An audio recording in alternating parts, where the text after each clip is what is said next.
Bien, estábamos con la cuestión norteamericana y eh, el problema interno de la geopolítica norteamericana y cómo incide en su postura internacional, ¿no? Cómo este, la hegemonía norteamericana que no puede desaparecer, pero tampoco puede permanecer a través del tiempo porque hay otros bloques que están surgiendo. Entonces, Yo bueno, creo hay que... José, que a los gobiernos norteamericanos de lo que sería el siglo XXI, o sea, estos 20 años, le faltó la habilidad de ofrecerle eh, a, a los otros grandes eh, lo que fuese tentador para que ellos pudieran llevar a cabo su política internacional. Estábamos hablando de que Estados Unidos es una democracia guerrera, o sea, surge como una democracia guerrera. Los gobiernos, desde, desde antes de su guerra de secesión, o sea, si lo vemos así, desde la propia guerra de independencia, digamos, los líderes y los gobernantes levantan a la población, forman un ejército casi miliciano para combatir en contra de un enemigo que hay que vencer y apoderarse de lo que tiene. Así fue como, digamos, parte compraron lo que le quedaba a España y Francia sobre lo que es el actual territorio de Estados Unidos. Le sacaron a México todo eso que le sacaron en la guerra de 1850-1853.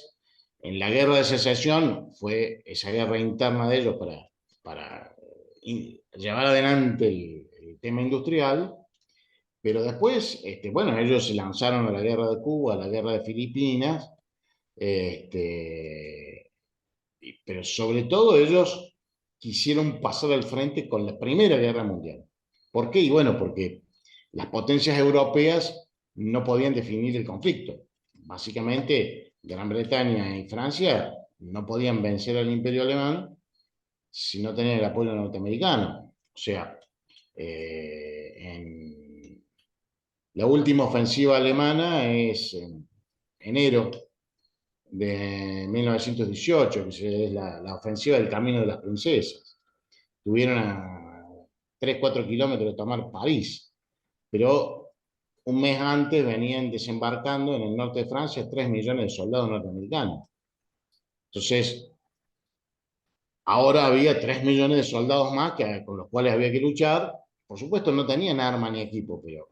Y eso, en definitiva, generó que a finales de 1918, el 9 de noviembre, Alemania pidió el armisticio.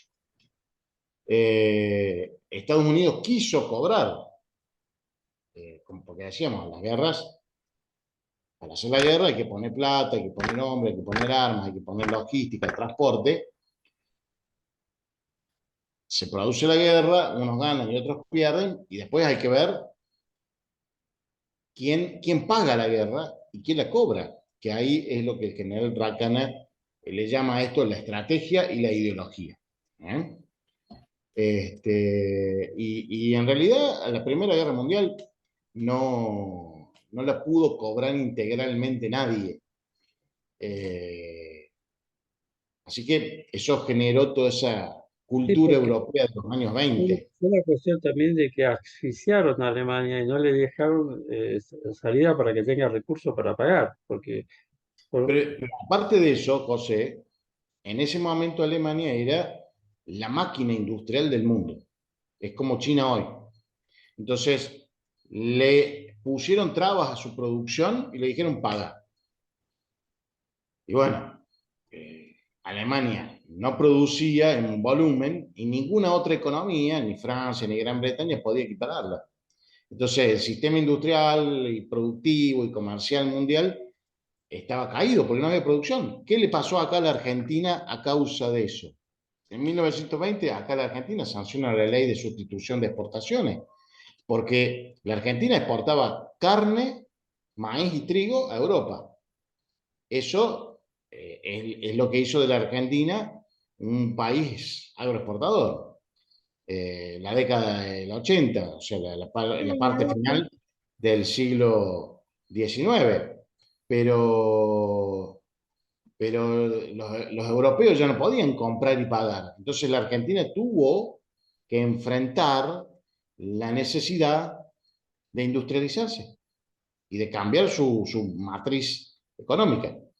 Eh, Ahora, en la Segunda Guerra Mundial, ahí sí los Estados Unidos se aseguraron muy bien, porque obviamente también intervienen, no son el principal factor decisivo para mí. Para mí la Segunda Guerra Mundial, sobre todo en Europa, la gana la Unión Soviética, y bueno, evidentemente sí, en lo que es la lucha contra Japón, ahí sí el esfuerzo de Estados Unidos, pero evidentemente ahí sí se encargaron de cobrar a través de los tratados de Bretton Woods y Dumbarton Oaks. Entonces, Estados Unidos necesitó, a medida que se ha ido creciendo y proyectando ser una gran potencia, necesitó tragarse la economía de alguien más. La guerra de Vietnam era, digamos, si bien se luchaba contra el comunismo, pero la lucha real era para dominar los campos de opio, porque Sí, sí. el triángulo de oro era el que producía la materia prima para la producción de la heroína y un montón de Claro, sustancias, y todo eso, digamos, las mafias norteamericanas lo querían manejar. Y por otro lado, lo querían manejar las mafias chinas, que eran las que sustentaban al Vietcong y a Vietnam del Norte. Entonces, había que apoderarse de eso. Y bueno, en las últimas épocas, ¿qué es lo que hemos visto? Y sobre pretexto del atentado del 11 de septiembre, y se apoderaron de Afganistán, después de Irak. claro, Afganistán, que es la producción petrolera, sí. Digo, Claro, no, y en realidad, ¿qué desearían comerse los Estados Unidos ahora como un pedazo de pastel? ¿Cuál sería el bocado codiciado? Lo que le produciría en este mismo momento una gran delicia y una sensación de mucho placer en su boca. y- Quisieran morfárselo a No, Irán. Irán, necesitan no, comérselo a Irán. sí, sí, sí, mira. Y, No, y, y lamentablemente no han sabido buscar el consenso de Vladimir Putin y de Rusia, el consenso de China, porque ¿qué pasó en el 2003? ¿Ustedes se acuerdan que Estados Unidos dijo que Irak tenía armas de destrucción masiva, sí, un programa sí, sí, nuclear, sí. bla, bla, bla, y lo invadieron, y era todo mentira? Y fueron los proyectos de las declaraciones de la Asamblea de la ONU, y no contó con el voto del Consejo de Seguridad de la ONU. Y ellos se lanzaron igual, no les importó lo que la ONU decía. Pero ¿qué hizo Rusia? ¿Qué hizo China frente a eso? En ese momento creo que nada, no No pudieron hicieron hacer nada. nada. ¿Y por qué no hicieron nada? No tenía la capacidad que tienen ahora de, o sea, no Yo estaban creo que sí preparados. tenían, yo creo que capacidad tenían. Yo, estudiando, lo estaban estudiando. yo creo que Estados Unidos en ese momento tuvo más habilidad para decir, bueno, déjenme que yo me morfe esto. Y bueno, evidentemente Putin había resuelto las dos guerras de, De de Chechenia y Azerbaiyán, de Chechenia y demás. de otra, la de Rusia.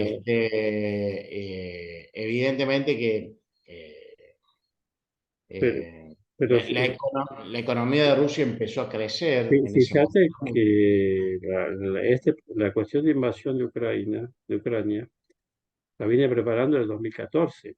Sí, ¿Y cuándo la produjo? En el 2021. O que, sea, que es se el prepara. Euromaidán, la primavera europea. Entonces, como dice Julio, han observado y han hecho los deberes y siguen un proceso antes de llegar. Como decía Sun Tzu, no pelees una guerra a la que no puedes ganar. Claro. Este, Y entonces, si ellos emprenden una guerra, no es por una aventura. Digo los rusos y los chinos, es porque realmente están seguros que la pueden, y demostraron que la pueden soportar. Este, más allá de todo esto, yo quería pedirles que hagamos una reflexión de la cuestión del curso, porque la idea del curso cuando nace es que la gente del movimiento Cóndor, a través de Horacio, su creador y su presidente, y los que participan, que son muchos, de distintas disciplinas, tienen una mirada geopolítica permanente sobre los aconteceres que suceden dentro de la Argentina y fuera de la Argentina, ¿no? Y la relación que hay. Entonces yo pensaba como docente, porque mi único fortaleza es el docente, ¿cómo podemos hacer para transmitir no conocimientos duros que se tienen que ir renovando con el tiempo, porque van Sí. sucediendo una cosa, sino una estrategia de pensamiento? Cómo una persona tiene que abordar una situación y reconocerla o pensarla. Cuando hay un hecho político, un hecho geopolítico, ¿cuáles son los mecanismos que tiene que utilizar como para poder interpretar la realidad? Ese sería el primer punto, ¿no? El segundo punto es entender cuáles son las disciplinas a las cuales tiene que recurrir, que en este caso lo que hemos recurrido nosotros, que son la geografía, la historia, un poco de lo que es la historia política, la historia económica. Este, y un tercer punto que es muy importante, que son los medios, que es que ahí vamos a el tercer paso, es saber filtrar o interpretar de toda la masa de información que nos dan, cuál es la información no relevante, cuál es la información totalmente estúpida que no tenemos que tomar, y de esa masa, de esa información importante, cómo tenemos que chequearla, porque muchas veces son contrapuestas o son información verdadera, pero anunciada de una manera que parece que fuera totalmente lo opuesto, ¿no?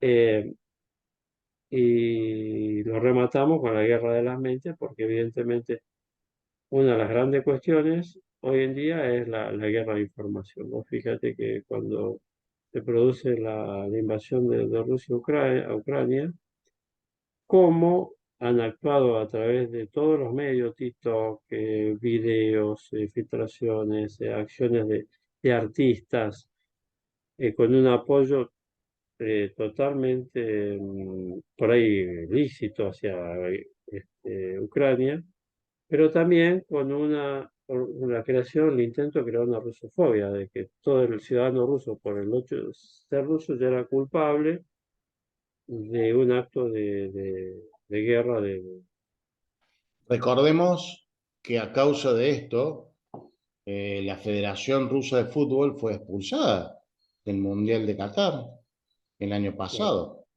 O Sí, sí, sí. sea, se operó y se presionó tanto como para que el mundo vea, miren lo que hacemos con los rusos. Un patadón y afuera. No participan del Mundial. Es un hecho grave, ¿no? Eso, y que no se toma con naturalidad, como que si realmente si tuviéramos derecho nosotros a decir, bueno, ellos son los malos, los Claro. americanos lo han señalado como los invasores y los otros son los buenos. Tomar un partido. Entonces, eh, esa era la finalidad del curso. Bueno, José, yo creo que no es fácil, ¿no?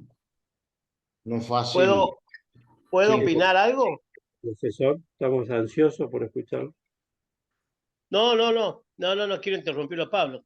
No, yo lo que decía, me decía por lo que estaba diciendo vos y lo que decía Pablo, que lamentablemente a medida que va pasando el tiempo en este momento, hacia el siglo XX, 24, 25, que sea el siglo 22, 23, lamentablemente tenemos un solo camino, porque no hay otro. Primero es las fuentes.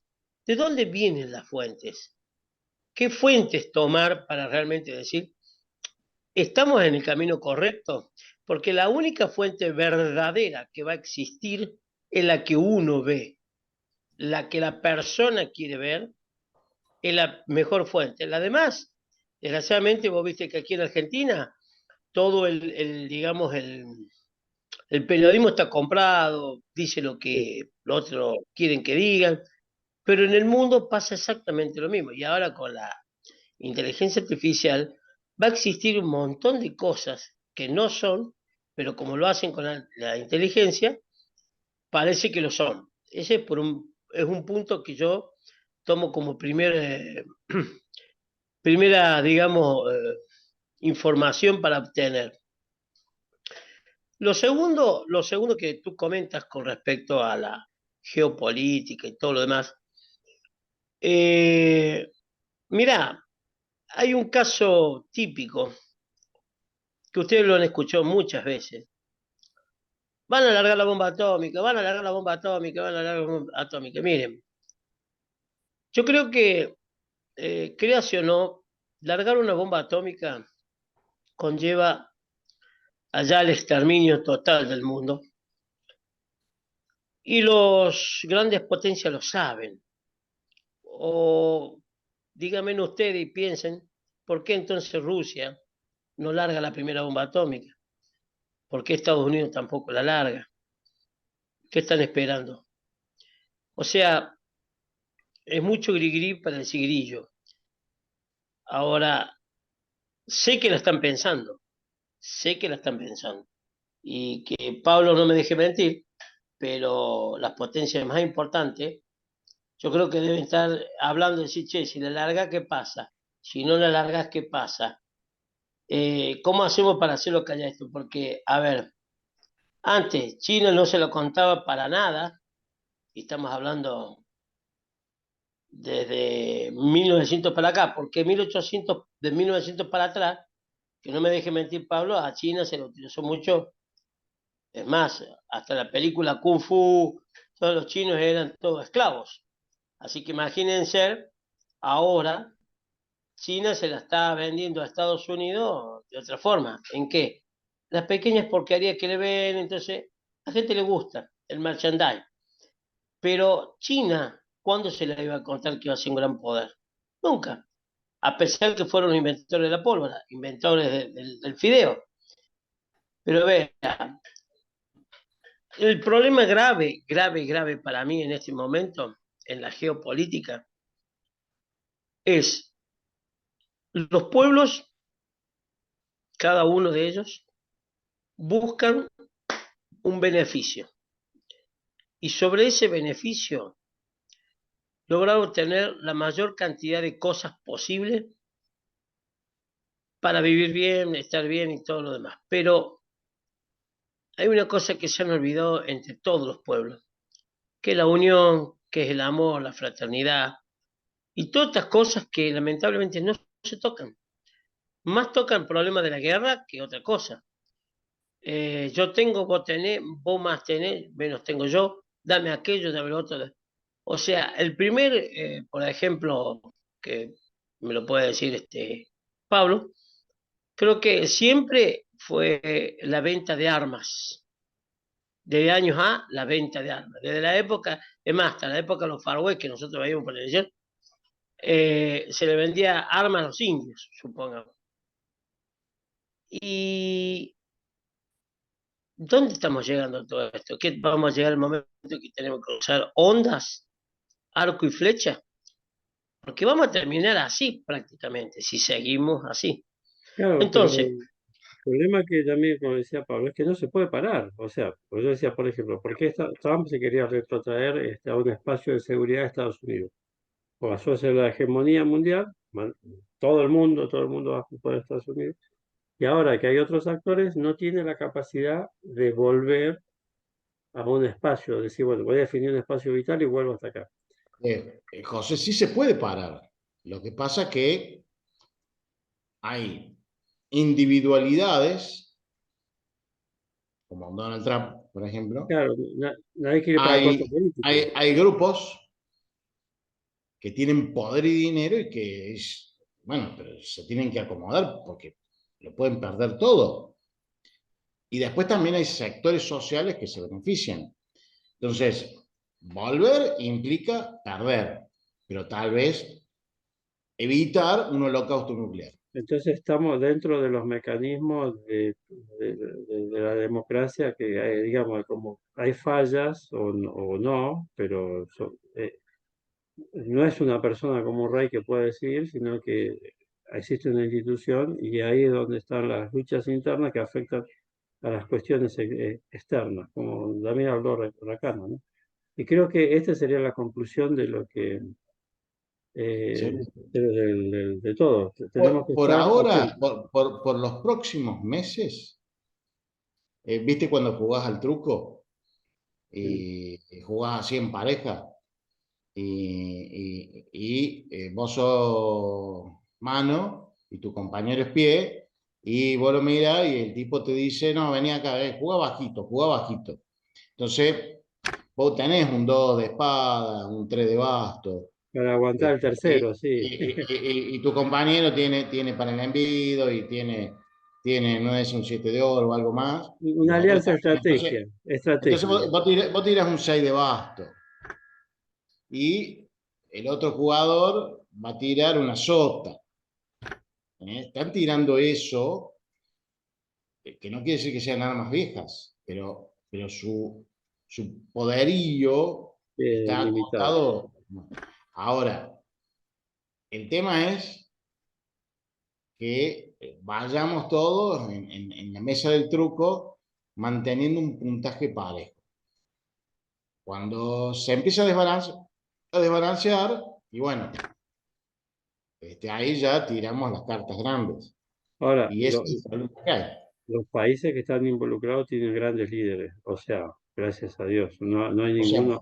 por ahora a mí me parece que la guerra de Ucrania, digamos, militarmente la relación es 20-1 a favor de Rusia, más o menos. Pero la OTAN mantiene a Ucrania, ¿por qué? Porque eso obliga a Rusia a que gaste Llegaste, sí. parte de su arsenal, pero no el más potente, no las armas tácticas ni las No, armas nucleares, pero sino lo que son tanques, aviones y a lo tropas. que me refiero, o sea, los Ah, líderes que están perdón, involucrados son personas capacitadas, no van a cometer locura. Por ejemplo, vos tenés a Erdogan en Turquía, que es una inteligencia, una capacidad impresionante. O sea, el problema es que un día llega un imbécil Y que, ese que, problema que lo tenés hoy en Estados Unidos, bueno, en Estados Unidos y en en Israel. Israel. Yo no digo sea imbécil Netanyahu, pero me parece O que no sea, está, no está a la altura de las circunstancias. ¿Sí? yo no digo que sean, no es que digo que sean imbéciles, sino que están presionando muy mucho para decir, bueno, nosotros podemos parar ahora la guerra de Ucrania y la guerra entre palestinos e israelíes. ¿Pero qué me dan? O sea, nuestra economía, eso es lo que en la mesa de ellos, Está, los representantes de Estados Unidos están diciendo, bueno, pero yo bajo todo, pero necesito comerme un Irán por lo menos. claro, pasa que Me bueno, tienen que dar eso, más o el menos. tiempo, el tiempo le juega en contra. Bueno, De acá 7, 8 años ya veo con qué sigo, pero Estados Unidos no puede. Se han tenido un gasto impresionante. Estados Unidos necesita. no, es incontable, el gasto es incontable. Claro, claro. Los arsenales, Aparte, aparte del problema de Ucrania es que toda la economía de Ucrania, su producción agrícola y su producción y transporte de hidrocarburos, le pertenece a BlackRock. no, Entonces, y se lo están entonces, comprando, Polonia le está comprando 2 mangos el pan, y España y claro, por todo. eso, pero en definitiva, digamos, así como acá en Argentina han venido dineros no sabemos de dónde y han comprado miles de kilómetros cuadrados de la Patagonia y han comprado un montón de cosas, en Ucrania pasa lo mismo. Lo que pasa es que acá, en América del Sur, no hay una Rusia ni un Vladimir Putin. No, Si hubiera, y ahí habría otro problema. El este, problema, el problema es cómo eh, esos capitales pueden invertir con seguridad en Ucrania sin que Vladimir Putin y el como ejército ruso, sí, les sí, sí, perturben los negocios. se tiene que asegurar el negocio. Pero Bien, yo quería que nos despidamos. Le quiero Bueno, agradecer la parte de... Sí, seguimos, ¿eh? Yo dejo de grabar y bueno, seguimos. este... No se terminó todavía el tiempo. Solamente para dejar de grabar. Ah, bueno, Eh, bueno, perfecto. bueno, un saludo a Horacio. Gracias, Bueno, un Julio. saludo a Gracias todo el por... movimiento Cóndor, a Horacio. Un aplauso para José Núñez, que ha sido el coordinador, organizador y creador de Y, Bien, eso. bien, bien, Bueno, bien. bueno, ¡Viva muchas la gracias. patria!